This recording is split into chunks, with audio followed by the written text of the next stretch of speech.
It's time we stop, children, what's that sound? Everybody look what's going down. I must ask the honourable gentleman to withdraw the term that I think he used. I think I heard the term pipsqueak. They remind me of my two young boys squabbling at bath time. Hello and welcome to the Sean and Simon Show. This is episode 5 of Fill Me In. I'm Simon. And I'm Sean, yo. Okay, so we've got a good show coming up today. All the usual features. We have topical debate as suggested by the listeners. We have My Opinion Is, and of course the film review. So stay listening for that. This week's topical discussion, we are going to discuss Sacha Baron Cohen's appearance at the Oscars and the controversy surrounding that. So what's your opinion on that, Sean? Well, I mean, I have a lot of respect for the guy. I think he's an absolute genius. He's one of the, the greatest marketing brains without even, and he puts himself in his, what's the word? In his roles. In his roles, yeah. Yeah, he's a very good method actor. Absolute genius. I don't know how he does it. Yeah. And, this is all part of his genius. Yeah. And I feel the Oscars kind of, they're being pompous, I feel is the word. Well, I think they knew exactly what they were getting into when they asked Sacha Baron Cohen to go to the Oscars. Yeah, of course. And I think he's traditionally a public. He plays up in public. Yeah, and that's what he does. Well, yeah, that was one of the big things about Bruno. He didn't know which cameo appearances were real. Yeah, and which were like genuine actors, like Harrison Ford's, for example, and M&M's. Yeah. The brilliance about that is you don't know whether they are actually genuinely that wound up. Yeah, yeah. And I love it. It's fantastic. Yeah. But you've got to question whether, when Sacha Baron Cohen was initially banned, how much of that was a marketing ploy on the part of the Oscars. Because they do benefit from that. The thing is, though, it could also be planned. That's what I mean. Like, oh, you mean... Because I was thinking you were saying the Oscars deliberately banned him. But I'm thinking more... Sacha Baron Cohen planned with them. Yeah, no, that was my point. Okay, sorry if I wasn't very clear. No, I'm just being dumb. And then again, that maybe, they agreed with him, to scatter the ashes of Kim Jong-il on the red carpet. Yeah, no, yeah. I mean, I think it's a great thing as well that he can, in today's world, that he can be so free in his speech to be able to openly criticise people like that. Yeah, I think that's amazing. Like I said, absolute genius. Yeah. A lot of respect for the guy. And I remember my music teacher saying this to us when, oh god, we were in like year 9, maybe 10. And I just remember thinking, he's funny, but what are you on about, woman? And like... I've kind of grown up a bit and realised, she was right. He's a genius. Yeah. And I can't get over it. Yeah, I mean, I know one thing when I was a kid, it's easy when you're younger to misinterpret things like horror. Yeah, definitely. And Ali G. Yeah. Yeah. Yeah, exactly. So, word is from Sean and Simon, Sacha Baron Cohen's a genius. Leave him alone. He's awesome. All right. He is. Okay, we haven't really got a lot more to say about that. No, we were quite readily underprepared for it. and actually, I think it's the first time that on this feature we haven't bickered. Well, the thing is, I think we've been trained with the radio too much now. Maybe we've been tamed. Yeah. Like, this would have been an appropriate amount of time to play a song on the radio. Oh yeah. I kind of feel like we should play a song here. But yeah, I think we've been conditioned. Yeah, we're no longer the wild internet animals that once we were. Oh yeah. So my opinion is now. And my opinion. This one should be good. I'm really enjoying. I almost said that twice as well. What's wrong with me today? I'm looking forward to this. Yeah. I might edit that out. Maybe. It might be a good idea. So, my opinion is, this week, and it's a good one, I think. Just drawing it out a bit, probably get rid of this as well. Come on, just say it. My opinion is that charities are wrong to hassle people on the high street. Now, you started off straight away with a leading statement. suggesting that charities and these people working for the charities are hassling people. I think they are. Not everyone. Most of them, the vast majority. But they don't walk up to them and start frisking them and. Well, no, but there are different forms of hassling. It doesn't have to be physical hassling. It can be, emotional, verbal. Yeah. No, I see what you mean. They do get irritating sometimes. I mean, case in point. I mean, sometimes, they nag at you because they're really desperate, but sometimes you come across one of them that is visibly angry that you don't stop. And this happened to me yesterday when I was walking down Northumberland Street in Newcastle. Yeah. I was going to get some lunch, I had an hour's break between a lecture and a seminar. Yeah. So as my Tuesday treat, I went and got a big sandwich. Your Tuesday treat? It is a Tuesday treat. It's expensive, but it's worth it. Anyway, and this guy from Age Concern. Now, it's a very noble cause, don't get me wrong. No. All right. Why don't get me started. I don't want my views of this particular issue to be broadcast, but let's just say I've got a beef with that. Okay. I think there are much more righteous causes. Well, how do you quantify that, though? Well, it's a matter of opinion, I guess. Well, yeah, I guess so. And this feature is called My Opinion Is. You raise a good point. So yeah, I was walking down, and this guy came up to me, and he said, have you got time? From Age Concern. Yeah. Raising money for people who have had, years to save up. No, I'm sorry, no. Come on, no, carry on. But there's more to it. Okay, yeah. Anyway. I know. Anyway, this guy came up to me and said, "No, have you got a spare minute?" I was like, "No, I'm in a rush." Yeah. And the look of content that he gave me, and the thing is, I'm under no obligation to pay to any of these charities. Yeah. And I'm perfectly happy to pay charities and raise money, and in fact, I have done in the past. And we're planning to. Yeah, exactly. The Sean and Simon Show. Yeah. Stay tuned. Watch this space. But I think it really angers me when they expect you to give your time, especially in a city centre where people haven't. I don't think it's more expectancy that they're. Is that a word? Yeah. I don't think it's that's what's driving the resentment or the anger. I think it seems to be at that point. And often, although it might not be expected, you've got to realise a lot of these people don't really even care about the charity that much. Yeah. They get paid to do it. It's a job to them. Which angers me. Right? Why? Because if you're going to work for a charity, do it because you believe in the cause. Yeah, but then they'd be understaffed. I guess, but it just seems quite the people that do that. I find it kind of, morally questionable, the fact that you expect payment from a charity. I don't think they expect payment. I think it's more the charity offer because they don't have enough people who are concerned enough about their cause. Yeah, okay. Because, let's say you take something like Age Concern, there's not going to be as many people who are interested in that as, say, the NSPCC, who are fighting for children. Yeah. And a lot of people are more moved by children that go through things as opposed to older people. Yeah. That go through. I've got eating. You know what I mean? so they need to hire out. That was heating, by the way, not eating. Yeah. Sorry. Northern accent. But what I'm saying is, they need that staff, right? And then these staff are stood there all day for hours, and I know what it's like to stand there for hours. Yeah. And have people just be rude to you. Now, I'm not saying you were rude to this person. No, I wasn't. But what I'm saying is, I'm assuming on their part, it would be really nice for someone to stop and have a chat and show a bit of interest in what they're doing. Yeah, okay. And I suppose I'm not saying there's any justification for what he did, for appearing so rude, but at least he didn't say anything or have a go. Yeah. He's just doing a job, and he does have a right to have an opinion on you as a person. I suppose, but then, I don't know, I just think it has got a bit too out of hand. You can't really go sort of anywhere without, If I gave time to every single person... So what's your problem then? Is it the quantity or the quality? Is it the fact that this guy was rude to you, or the fact that you were bothered at all? Well, the fact that he was rude to me, and the fact that,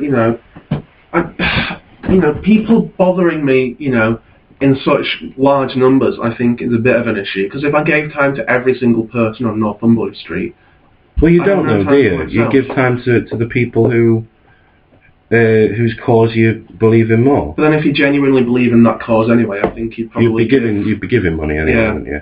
But the thing is, what annoys me is, now, I know there are going to be people who disagree with me here, but it's when charities such as, Save the Tiger, right? Yeah. That bothers me. Why? Save the tiger. Okay, first of all, I understand the effects of the tiger's impending extinction has upon Africa's ecosystem or whatever, right? Yeah. It's ecosystem. Yeah, ecosystem. Yeah, that's the word. Right? But what my beef is, there are children being mentally and physically abused in this country, in this city, and people are more concerned about tigers, an animal which they've never seen. I don't think it's a greater level of concern, but I think you can't. No, but the thing is, people are giving their money to that.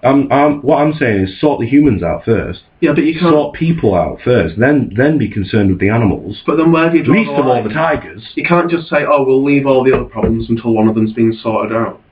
You've got. I'm not saying they should prioritise problems. What I'm saying is that, to me anyway, my personal opinion is that I would much rather give my money to a cause that's relevant to humans.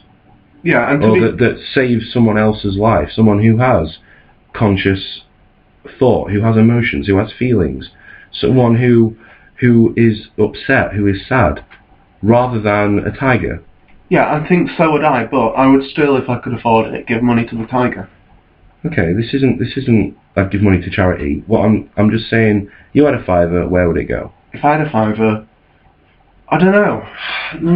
What my point so is, many charities. What my point is the fact that you have a $5, these tiger people approach you and say, give us your $5, you go, I've got a $5, I can give it to charity. You give it to charity. You aren't giving that to any, a more relevant charity. But then again, it's how do you quantify relevance? Different people prioritise different things. I'm saying they shouldn't. But they do. I know. But also, I suppose in a way, my point's kind of invalid because, let's say you do have this $5 in your pocket, and the tiger people approach you and say, give money to charity, and you give them that money, or you don't give them that money, you wouldn't have given that to any other charity anyway, would you? I guess. Yeah. Because it's in your pocket, and I think it's more the under-representation of other charities on that street. Well, no, I think every day there's a different charity on there. You get cancer research one day, you see Cancer Research and Save the Tiger. Age Concern, NSPCC. I've seen a number of charities. You very, very much don't like that they're there, though, don't you? I don't. I think if I'm going to give money, I'm going to give it. And the thing is, we've been there before. We've been at Gray's Monument. Yeah. And, we've had full-on discussions with people saying, look, we can't afford to give you money, and they won't let it go. That's the thing. If they can accept, that you're not going to give them money, or if you, visibly make a point of avoiding them, draw the line there, but don't. But then again, these people are salespeople, and that's how they make their money. And they by pressuring people who possibly don't have the guts or social skills to say no in a polite or rude way, that's how they get their money. They pry on people who look shy in a way. But that's not what charity should be. I don't think it should be about. But it's still for a good cause. It's still, even if it is for age concern, it's still going to helping people. Yeah. And I feel bad, No, I understand what you're saying, though. It feels like I'm picking on age concern a bit here. I am. I'm not just picking on them because it's all charities that do it. What I'm saying, though, is that's how they make their money, okay? And the fact that the guy was rude to you, fair enough. But it's the way the world works. And it is wrong. And if you are interested in the charity, you should go out and raise money for it or give money to it. Yeah. But in the same way, that's not enough. Because in such hard economic times, a lot of people don't give money to charity. Yeah, that's true. And that is the only way that they can get money now, by pressuring people and by putting them on the spot. But then they've been doing it before, you know. They were doing it in the boom as well, I know. Yeah. But that's just the way it works. They're more insistent now. I suppose, yeah. I see what you're saying though, but I suppose I agree, but I understand. Yeah, no, I'm not saying I don't understand. I'm just saying, you know, maybe regulate it a bit more. How would you regulate it though? True, yeah. Come on, hotshot. This is a big ask for, you know, one podcast. You can't just say regulate it. No, regulate I don't know what you mean by that. Regulate is the wrong word, but, you know, there's a line that you shouldn't cross. You shouldn't, you know, there's too much pressure, I think. I don't think I've been in that situation on Northumberland Street, though. No. Maybe it was just a few bad experiences with you. Well, no, I mean, normally I don't have bad experiences. Normally I'm very good at avoiding people if I don't want to speak to them, whether I know them or not. Then why all of a sudden do you have this opinion that they're too pressuring? Well, I mean, I've always had this opinion. I mean, because like I say, there have been, you know, experiences in the past where like a year ago, we've been pressured. Yeah. You know, and it happens every now and again, and sometimes it happens, and it makes my blood boil. Yeah. Okay, now I see where you're coming from. So my opinion is valid this week, do you reckon? Well, not valid, final. Like I said, I understand where you're coming from, but at the end of the day, if he's rude to me, I just think, whatever. Yeah. I don't care. He's doing a job. Yeah. People have been rude to me at my job before, and I've been rude to them. You know, it's just the way it works, and you know, I just think, get over it. Basically, it's all for a good cause, though. It is. It's no matter what charity, even if it's age concern, no matter what charity, right? It's still a better cause than a McDonald's. Absolutely. Or a cup of coffee. Oh, that annoys me as well, people trying to flog stuff on Northumberland Street. Okay. That annoys me way more. Save that for next week. Here we were at the beginning trying to make time. I know. We got a bit carried away there. Yeah. Should we get on the film review? Yeah, film review. What did we watch this week, Sean? V for Vendetta. We did. Thanks for reminding me. As if it was such a bad film you'd forgotten. It's not a bad film, it's a brilliant film. It is. Yes.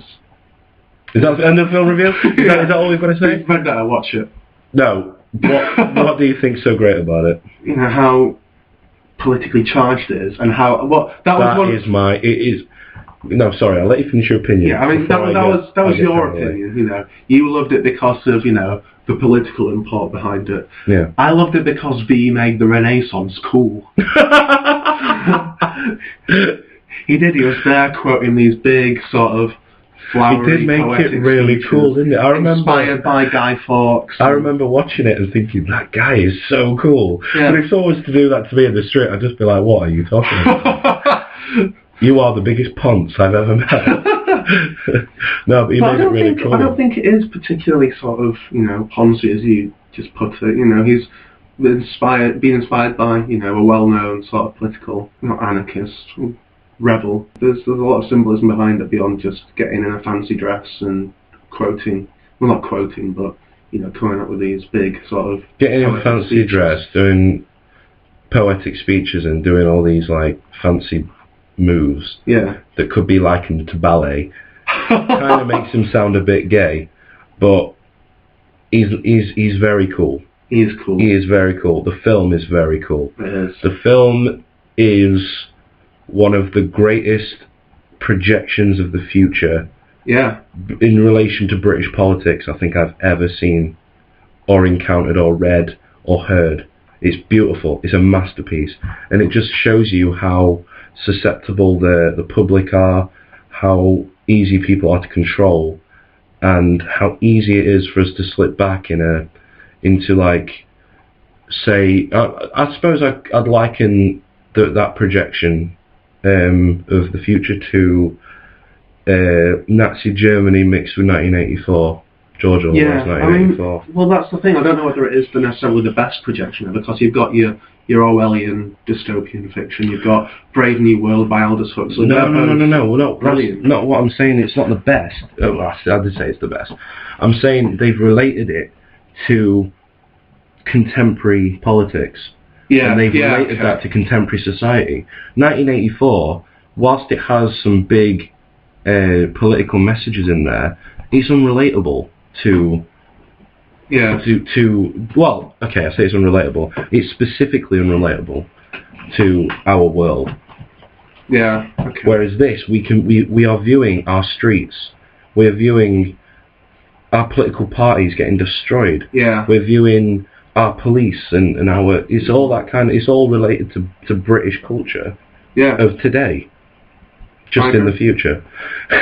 No, and I agree. I think it couldn't have, commented on contemporary politics any better. I mean, I'm not saying that's what it's going to become. That's not what the film's about. What the film's about is saying this is how possible, this is how easy it could happen. Yeah. And it is possible, that's...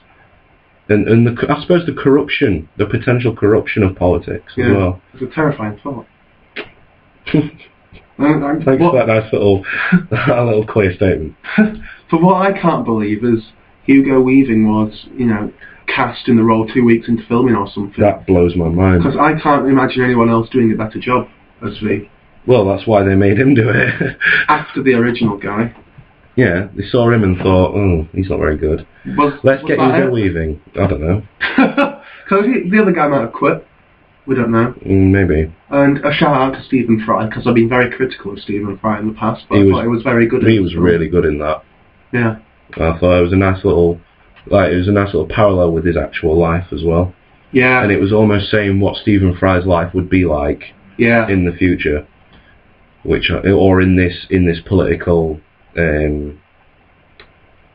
society, not society, in this political world backdrop. Whatever. Oh dear, that was embarrassing. But I think Stephen Fry couldn't have, he was the best man for the job as well. Yeah. As much as it pains me to say that. Mhm. And Natalie Portman, brilliant as always. She was great, wasn't she? She was. She was really great. I actually, from that was one of the first Natalie Portman films that I saw where I knew who Natalie Portman was. Yeah. Right. And I actually thought she was British. Really? Yeah. Her accent is that good. She has one of the best American to British accents I've ever heard. I'm trying to think of other examples, but off the top of my head, none are coming. Yeah. Meryl Streep. She was alright. Yeah. So how would you rate V for Vendetta? 5 out of 5. 5 out of 5? Definitely. And I would agree with you. What? You don't give 5 out of 5s. You said you don't give anything 5 out of 5. I give 5 out of 5s, but I don't give 10s out of 10. But that is a 10 out of 10. No, because think about it. No, 5 out of 5 is a 10 out of 10. No, think about it. If I gave it a 9 out of 10, it'd still round up to a 5 out of 5. Yeah, but it'd be 4.5 out of 5. Alright, I'll give it a 4.5 out of 5. Why did I just argue for it to be demoted? That was dumb. That was really dumb. Well, we're coming up to the end of this week's filming. Yeah, so thank you very much for listening. Yeah, thanks for listening last week as well. Yeah, and every week. And every week, yeah. I wasn't just saying specifically thanks for listening last week.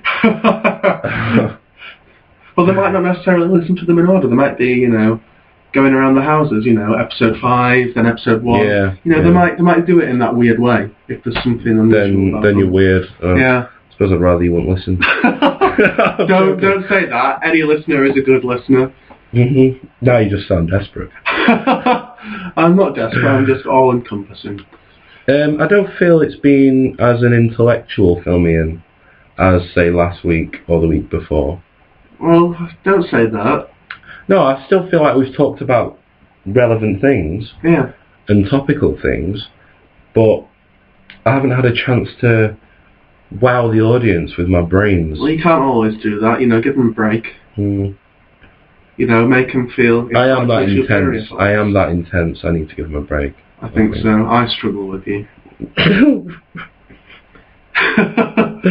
you think Right. it's bad on the podcasts. Yeah. So, Let's wrap it up. yeah, if you would like to recommend a topic for discussion next week, Yeah. please get in touch with us. We're always into that kind of thing. Yeah. Get in touch on Facebook, Sean and Simon Show. Twitter, we're just at Sean and Simon. Or Hotmail, we are Sean and Simon Show at hotmail.co.uk. Or even just comment on the YouTube channel. Yeah, Any please, news you want. anything. We're pretty open and out there Yeah, on the internet.